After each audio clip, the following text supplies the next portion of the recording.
Hello, everyone. It is Erev Shabbos, Friday, Erev Pesach, a very busy day. I'm sure everyone is doing a million things, but I want to share with you a brief Dvar Torah and my best wishes for a good Shabbos and a wonderful Pesach to listen or watch as we get ready today for both Shabbos and Pesach.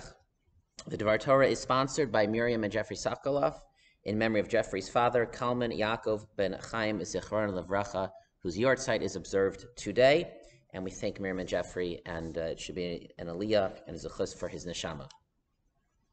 The Haggadah recounts the following incident, well known to us from reading it every year on Pesach. Ma'asa, there once was an incident. V'Rabbi Eliezer, v'Rabbi Yehoshua, v'Rabbi Elazar ben Azariah, v'Rabbi Kiva Rabbi Tarfon, 5 of the greatest sages of that time. Shahu Mesubin b'Bnei Brak, who were eating together in the town of Bnei Brak. It was Seder night, V'hayimasaprim v'yetzias Mitzrayim kol oso alayla. They stayed up the entire night discussing the Exodus, the miracles, the wonders, the lessons, ad shabo talmidehem v'amru lahem, until the students came in the morning and said to them, Rabboseinu, our masters, our teachers, Higiya zman kriya shma shel shachos.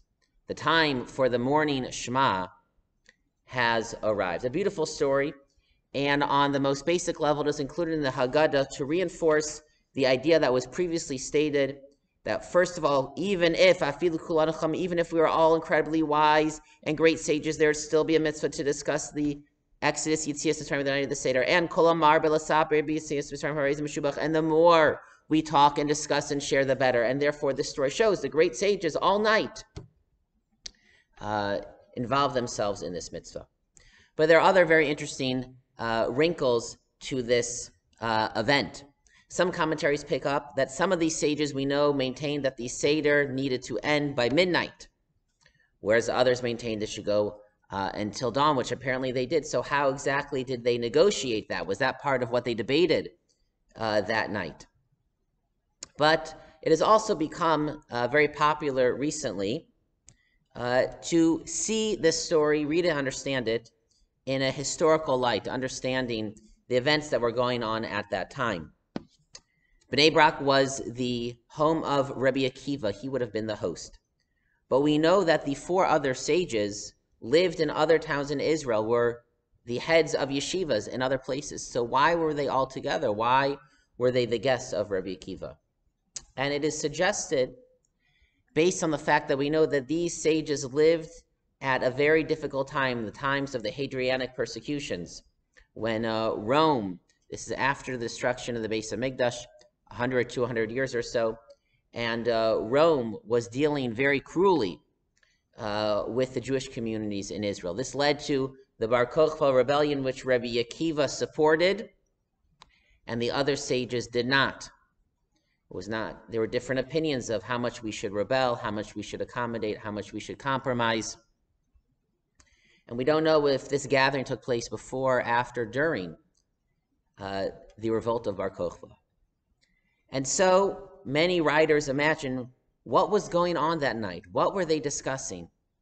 And the suggestion is that they had all gathered in the home of Rabbi Akiva. There was some kind of rabbinic gathering to discuss the leaders of the Jewish people.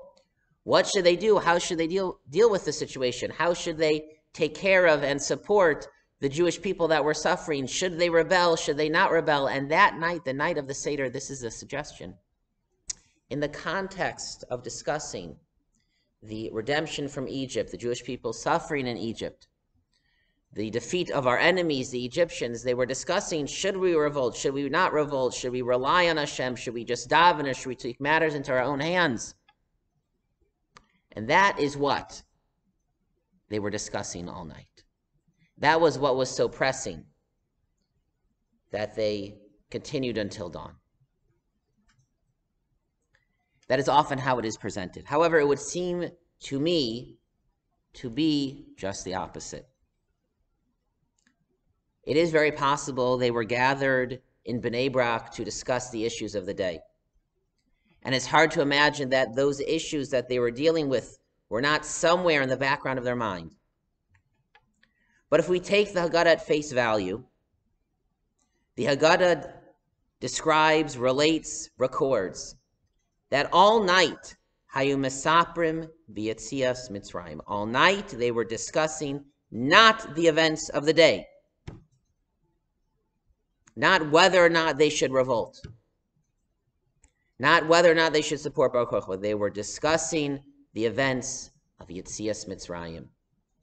They read the Haggadah, they read Arami Ovid Avi, they were discussing Psukim in the book of Shemos. It is very possible they were all in Bnei Brak for some, again, convention to discuss the issues of the day. And perhaps they did that in the days leading up to Pesach. Perhaps that would have continued on Chol HaMoed. But the night of the Seder, and to me this seems obvious what the great sages of Israel would have done. The night of the Seder, they would have left the issues of the day. They would not have been discussing present time, certainly predominantly. They would have become absorbed in studying the Torah, studying the passages in the Torah, fulfilling the mitzvos of the night of eating matzah and maror and the karpas and sipur Yetzias Mitzrayim. And if there were students there and children there, engaging them and asking them questions and telling them the story to them, they would have been taken away from the present time. There would have been an escape to the eternity of the Torah, to the world of Torah ideas and Torah values. They would have been swept up into the great Masorah, the tradition, quoting their teachers and teaching their students. They would have become absorbed in Torah, in the mitzvos, in the Seder. It would have been to some degree an escape from the suffering, from the challenges, from the burdens of their time.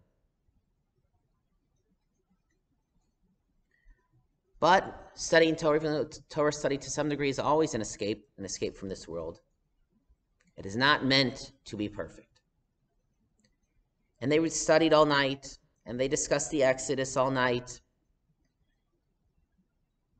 At Shabbat Talmideyim, until their students came in and interrupted the discussion and brought them back to the present time. Va'amru lahem, and they said to them, Rabboseinu, our masters, Higiya zman kriya shel Shema shel Shacharis. The time has come to recite the morning Shema. It's hard not to read this on some level allegorically. They told them, it's time to wake up, our masters. You must leave the events of thousands of years ago. You must leave the Psukim of Shemos and the Midrashim of your masters. There's something in front of us today, in the present time. We have a mitzvah to recite Shema. We have duties, obligations. We must deal with what is in front of us.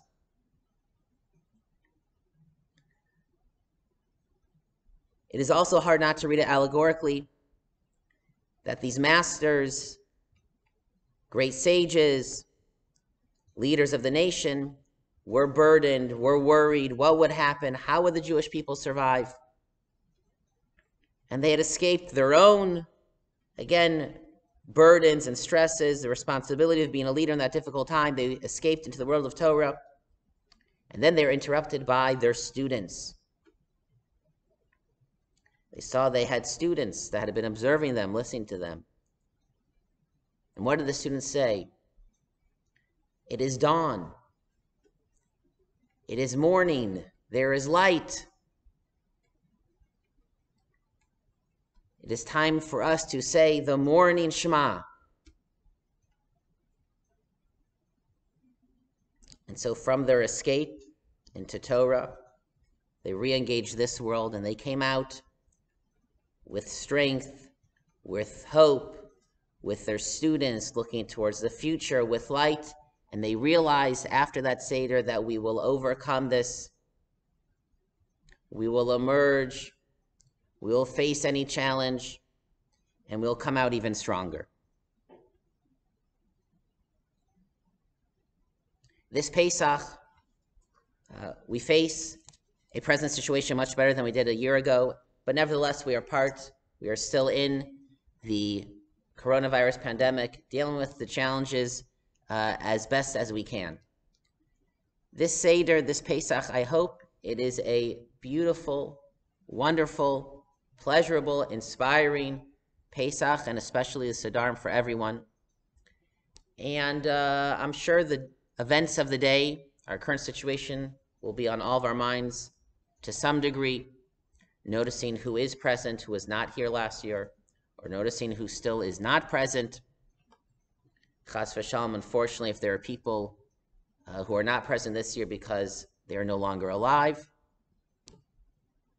But let this be a Seder like it was for the sages of the Haggadah, who also entered with great burdens on their mind, but entered, escaped, were elevated into the beautiful night, the incredible, magical Haggadah, who escaped into a world of Torah and mitzvos, of feeling Hashem's presence, of singing the Hallel, of being with their colleagues, or for us, being with friends and family.